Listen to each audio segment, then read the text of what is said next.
Here's how I think about organisation today as a person who is naturally disorganised.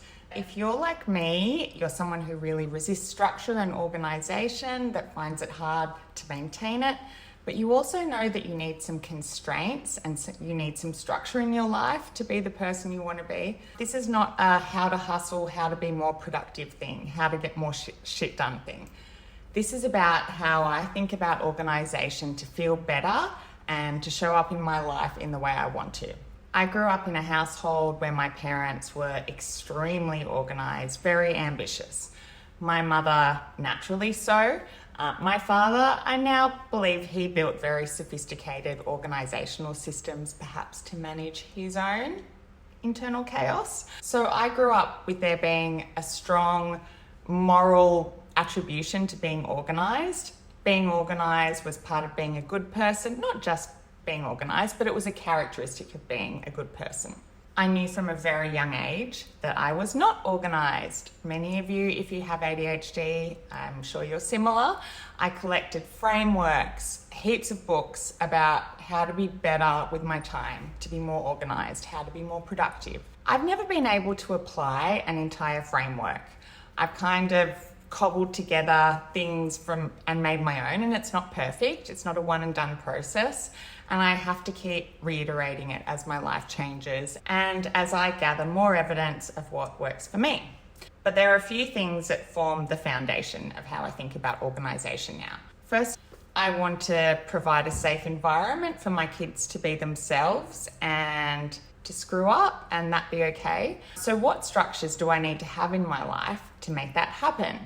As a partner, this is not very romantic or sexy, but I want to be someone who gives my partner the complete freedom to be the person that he wants to be and evolve. As a friend, I want to be the person that makes my friends feel never judged. I never want to gossip about people, and I want to be a great listener. I want to be there when people need me. At work, I want my clients to feel like when I'm with them, that I'm honest, that I'm transparent, and that I value being good at my job, that I'm always learning. So I think about my roles and who I need to be, and that helps me filter through what's important, how I spend my time. And it also takes me out of that trap of filling my days with rubbish or small kind of inconsequential busy work. Okay, so that's the first part, roles and who I want to be within those roles. The second part of how I think about organisation for myself is knowing my weaknesses, all the features of my personality and my life that can trip me up. I know that I have a tendency to discount the future. I can get a bit of a case of the fuckets. I can get excited about things and stay up all night working on things, not care about tomorrow. So organising myself has to involve structures that protect me from myself and deliberately connect my decisions in the moment to the future. I also know that if somebody asks me to do something, if I care about them, I'm probably going to do that. I'm going to drop things and do things for people. That's not necessarily something I want to change about myself, but sometimes it's caught me out. So I need to build in pauses or at least be willing to be flexible.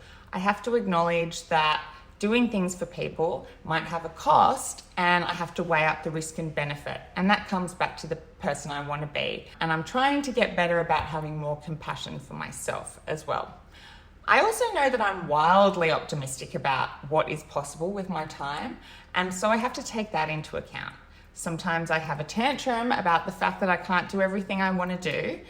And finally, I'm a mum. I work for myself. I work in the helping space. My kids are going into the teen years, so things change a lot. I need to have flexibility. I need to be able to adapt. No 2 days are the same. So my compulsion sometimes is to go, what's the point in being organised and planning my time? It's a waste of time. Nothing goes to plan anyway. But I need to keep coming back to some structure, some rhythms or anchor points in my day and the way I do things. I also need to be constantly checking in on, okay, today, what's most important? If only one thing got done today, what would be that most important thing? What would make today feel like it was a good day? I have a feeling if you have ADHD, if you're someone who wears a lot of hats in your life, that it might speak to you. So tell me, how do you think about organisation? What was useful for you here?